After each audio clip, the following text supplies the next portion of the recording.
আমরা ক্যানভাসার গল্প নিয়ে আলোচনা করব। ক্যানভাসার গল্পের আমরা এ টু জেড বিভিন্ন ধরনের তথ্য আমরা জানব। আমরা জানি যে ক্যানভাসার গল্পটি বনফুল ওরফে বলাইচাঁদ মুখোপাধ্যায়ের লেখা। তো সেই ক্যানভাসার গল্পের বিভিন্ন খুঁটিনাটি তথ্য নিয়ে আজ আমরা জেনে নেব। গল্পে বর্ণিত চরিত্র, মানে এই গল্পে বিভিন্ন ধরনের চরিত্র তো আছেই, তবে বেশি চরিত্র এই গল্পে নেই। আমরা যে কটি চরিত্র পেয়েছি তাদের আলোচনা দেখব। প্রথমে আমরা ভৈরব। ভৈরব বেকার, অর্থাভাবে জর্জরিত, মানে অর্থের অভাব ছিল তার। স্ত্রীর শখ আহ্লাদ সে পূরণ করতে পারে না। স্ত্রীকে সর্বদাই সে এই স্তোক বাক্য দিয়ে ভুলিয়ে রাখতে চায় যে শখ মানেই বাবুয়ানি। এই বাবুয়ানির জন্য দেশটা উচ্ছন্নে যাচ্ছে, তাই বাবুয়ানি তার একেবারেই অপছন্দ। পরের যে ক্যারেক্টার আমরা দেখব সেটি হলো কাত্যায়নী। কাত্যায়নী হলো ভৈরবের স্ত্রী। শৌখিন জিনিসপত্রের প্রতি তার বড়ই আকর্ষণ ছিল। আমরা এই গল্পে দেখেছি কাত্যায়নীর সাথে ভৈরবের একটি কলহ চলছিল এবং সেই কলহের দরুন ভৈরব বাড়ি থেকে তেল ঘষতে ঘষতে দাঁতন করতে করতে বেরিয়ে যায়। পরবর্তী যে ক্যারেক্টার দেখো, হীরালাল। হীরালাল ছিল গরিব। বৃদ্ধ বয়সে উপযুক্ত ছেলেটি তার মারা গেছে। পথে পথে ঘুরে দাঁতের মাজন, চুলের কলপ ইত্যাদি বিক্রি করে সে সংসার চালায়। এবারে আমরা গল্পের ভাববস্তু দেখে নেব। অবস্থার পরিপ্রেক্ষিতে যা সত্যি নয় তাও অনেক সময় বলতে হয়। ভৈরব বেকার।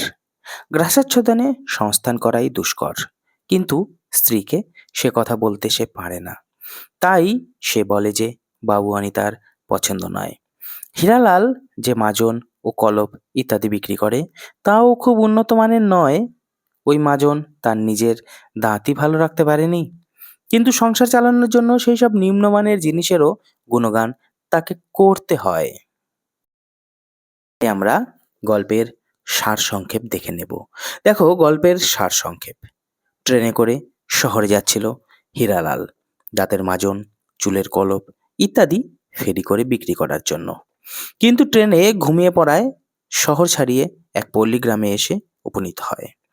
সন্ধ্যার আগে ফেরার ট্রেন না থাকায় হীরালাল ওই পল্লী গ্রামেই মাজন, কলপ ফেরি করে বেরিয়ে পড়ে। এই সময় সে ভৈরবের মুখোমুখি হয়।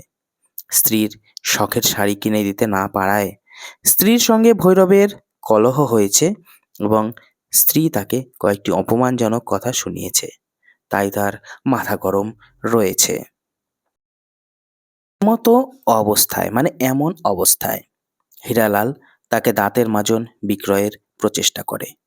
বাদানুবাদে জড়িয়ে পড়ে, যার ফলস্বরূপ উত্তেজিত ভৈরব হীরালালের গালে একটি চড় কষায় এবং তার বাঁধানো দাঁত খুলে বেরিয়ে আসে।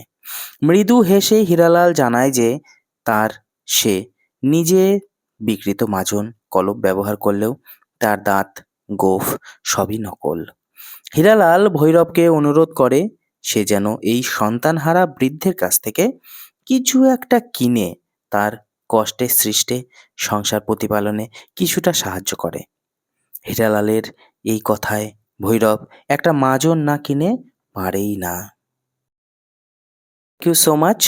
দেখো, এই পর্যন্তই ছিল আমাদের ক্যানভাসার গল্পের আলোচনা। আমরা এর পরবর্তী যে গল্পটি রয়েছে সেই গল্পটি নিয়ে এর মধ্যেই আলোচনা করে দেব।